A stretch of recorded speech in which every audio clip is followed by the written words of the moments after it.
Orleans was already established as the port that could serve all of the interior waterways of North America. Even the threat of port closure by a foreign power made the United States most anxious in ensuring that goods and services could flow through this important port. New Orleans was absolutely essential to the growing economy of the western portion of the United States. The desire of the United States to have access to the Port of New Orleans in the 1790s prompted negotiations with the Spanish government, which was the proprietor of Louisiana at that time. The Pinckney Treaty was crafted to allow these American businessmen the right of deposit at New Orleans. That is, their goods could be brought to New Orleans, not for sale within the area, but for transshipment elsewhere. And so this proved to be a big economic boon to the young United States. The Spanish are concerned that a growing United States is going to start threatening their sovereignty over Louisiana. When there was concern that the Port of New Orleans might be closed to American interests, Americans, of course, went ballistic, threatening war to capture New Orleans and to ensure that the Port of New Orleans would be safe for American interests and safe for the growing economy of the western part of the United States. This was a major area of concern to President Jefferson, and it spurred interest in negotiations to try to acquire New Orleans. So this brings us to the year 1800. Spain is, by this time, an empire in decline. France is ascendant. France is militarily powerful at the time, and Spain, recognizing this, is worried about increasing American interest in gaining control of this critical port city. After Napoleon gained power, after the French Revolution, there was a movement to reacquire Louisiana, and Spain and France signed a treaty in 1800 where Louisiana would be ceded back to France. In the initial period of negotiations for the purchase of Louisiana, the United States government had not realized that the territory had transferred, and so the early communications on the subject of acquiring the Isle of Orleans were crafted in terms of negotiating with the Spanish. Thomas Jefferson actually sought to purchase only the Ile d'Orléans, which is New Orleans and the area on the east bank of the river from Bayou Manchac to the Gulf of Mexico, the lakes, Pontchartrain and Maurepas, to the Mississippi River. That was all he really wanted to purchase from the French, but Napoleon, who was becoming rather disenchanted with the idea of an American empire and had been rather battered in Saint-Domingue after the slave uprisings and yellow fever epidemics, decided he would get rid of the entire Louisiana territory. Jefferson sends Livingston and Monroe over to France, hoping to secure New Orleans, and what actually happens is Napoleon sells them all of the Louisiana Purchase territory. Livingston and Monroe had far exceeded their mandate in acquiring the whole province of Louisiana. This was this vast, unexplored territory that encompassed a good third of the North American continent. The announcement of Louisiana's transfer to the United States, well, the reaction was not unanimous. There was a lot of fear that the people of Louisiana were so culturally dissimilar that they couldn't be integrated. They were just too different. They just wouldn't be able to get it. I think it's important to realize with the arrival of Pierre-Clément Laussat in the spring of 1803, this Francophile population that was here was very much looking forward to being under French rule once again. A lot of congressmen were very concerned that the people of Louisiana, because they had lived under a monarchy for so long, wouldn't understand the concepts of American liberty. And there was a real sense that this was an alien population, not necessarily to be trusted, not so much because they would revolt, although that was a distinct possibility. The French residents of Louisiana had revolted against Spain in 1768. On October 20th, 1803, Congress finally ratified what we all know as the Louisiana Purchase. A formality had to occur. France still had to formally take possession of the territory from Spain before turning it over to the United States. December 20th, 1803, a milestone of a ceremony in what we now call Jackson Square. The colonial era flags are lowered, the American flag is raised. The Creoles were not particularly happy with the idea of becoming American. There are recollections of Jackson Square as the flags were being exchanged, Americans cheering and the French standing glumly in the background. Pierre-Clément Laussat transferred the French colony of Louisiana to the American commissioners James Wilkinson and William Claiborne, and so on that date, Louisiana became a territory of the United States. The Louisiana Purchase was entirely peaceful and opens up these lands that Americans don't fill until well into the 19th century, and seems to satisfy the urge for expansion. Not all of the United States at that time saw this as such a great bargain. Part of the reason was that it was foreign, that their code of laws was quite different from common law, which was in use in the 13 colonies. Louisiana has one of the best examples of a mixed legal jurisdiction. French and Napoleonic notions of civil law and English common law, and we see evidence of that in Louisiana's legal system to this day. As it happens, 28-year-old William Claiborne was third, maybe fourth choice. President Jefferson tries to get the Marquis de Lafayette to agree to come and be the governor of Orleans Territory. He tries to get James Monroe. William Claiborne is the governor of neighboring Mississippi Territory, and he has been for a couple of years. And when he arrived, he didn't really get along well with the population. He didn't understand the language or the customs, and he managed to ruffle the feathers of a lot of the locals who could have helped him out. He was frequently quoted as saying, "Louisiana is incapable of governing itself." He had to get the Creoles of Louisiana, the people of European descent who were born in Louisiana, to buy into the United States. Anglo-Americans are coming down, they speak a different language, they have different religions, they have different concepts of law, and so we start to see the laying of the groundwork of this Creole-Anglo rivalry that dominates New Orleans culture and politics. There are many Americans that came in and very consciously allied themselves with the Creole interest groups within the population.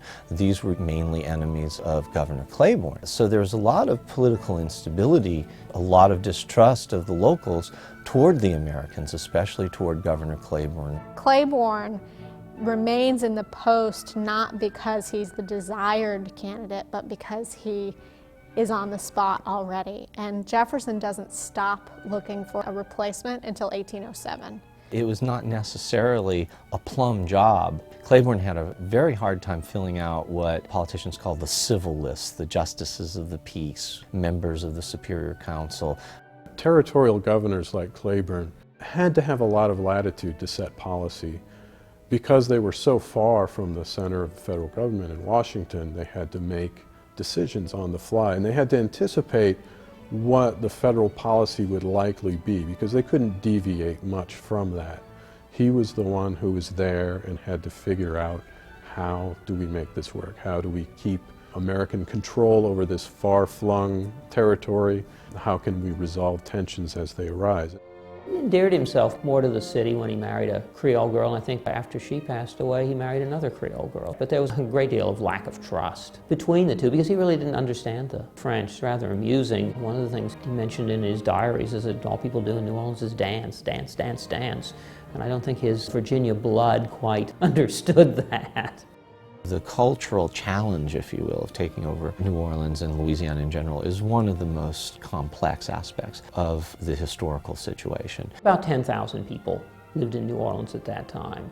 And it did begin growing after the Louisiana Purchase, but it grew most dramatically beginning in 1809. Refugees start to come out of Saint-Domingue in the tumult of the early days of Haitian independence, and around 9,000 arrive in the year 1809. Most of these were French-speaking peoples. A lot of them were free people of color. And of course, the nearest French-speaking city of note was New Orleans. So a number of refugees flocked to the city, more than doubling the size in a short time. Women, men, whites, free people of color, and their slaves who are coming in these boats. And basically all they've been allowed to bring with them, because they've had their properties confiscated in Cuba, are their movable goods. Some of them are housed in the meat market. They are crowded into stalls while Claiborne and the mayor try to decide where to put them. They've brought their slaves, but they're not allowed to take them off the boats. What happened in 1808 is that there was a prohibition on bringing on slaves from anywhere outside of the United States. So they are crammed into these very unsanitary conditions, and they're being fed, clothed, protected by the territorial government. Their sheer numbers are threatening to completely overwhelm the city's resources. Claiborne decides on his own, before he receives word from Congress, to allow the slaves to reside with their masters. Some of the established French in New Orleans were just as concerned about this influx. How's it going to change the economy? How's it going to change our overall culture? The influence of the Saint-Domingue refugees has had a profound influence on the development of what we identify as Louisiana culture. Many of these were very skilled artisans, many of them classically educated. They brought a lot of culture and traditions to Louisiana and New Orleans. They really established much of the cultural advancement of the city. They were amongst the first to establish newspapers in this area, to establish education. The theaters were predominantly French. You had the Théâtre Saint-Philippe and the Théâtre Saint-Pierre, and then when the Théâtre d'Orléans, which was not built until after the territorial period, but plans for it were around as early as 1805. They were all primarily French productions. The Saint-Domingue refugees, blacks, whites, free and slave, brought with them the French language and French traditions of Saint-Domingue, and brought that into New Orleans, a city that was already beginning to more Americanize after the Louisiana Purchase, which suddenly re-Francified rather quickly. There was quite a smuggling trade in New Orleans. It was quite a wide open town, not only goods of that sort, but also human goods. A good portion of our economy was based on smuggling. And a lot of the slave trade that existed in this community was coming in through the bayou south of the city, through Barataria. They couldn't be stopped because there was the active collusion of a lot of leading merchants and important people who benefited. The major commodity, of course, was slaves. You couldn't legally import slaves into the territory, so that was an extremely lucrative business. We have some bills of sale from John McDonough, who was a prominent landowner. We have some receipts where he had paid for meat for use on a slave ship. It's amazing in that this period you have so many diverse groups. You have a burgeoning commerce, you have a burgeoning population. As a great port city, you are getting people from all over the Maritime. Visitors remarked that you could hear the languages of all nations of the world. The accommodation to new residents of all types was fueling this physical growth of the city as former plantation lands began to be subdivided into city squares and building lots. You have the creation of faubourgs beyond what had been the old city limits, the Vieux Carré, which pretty much stopped at Canal Street on the upriver side and Esplanade Avenue on the downriver side. New Orleans' first suburb, the Faubourg Saint-Merry, was created following the fire of 1788, when a great many people who had been living in the French Quarter, their homes were destroyed, and so the Gravier plantation tract immediately upriver from the city of New Orleans was subdivided into building lots. The streets were laid out to accommodate not only the desire for people who needed a place to live, but perhaps those who wanted to be a little bit removed from the city's center. They spread out along the high ground on the river. Right after Americanization, we see the first of the downriver corollaries. 1805, 1806, and this is on the plantation land holding of Bernard Maroney. We call this Faubourg Maroney now. The back of town areas were owned by Claude Tremé, who began subdividing his properties. Prior to Pierre Clément Lausat coming to New Orleans as French colonial prefect, New Orleans was really governed by the Spanish authority.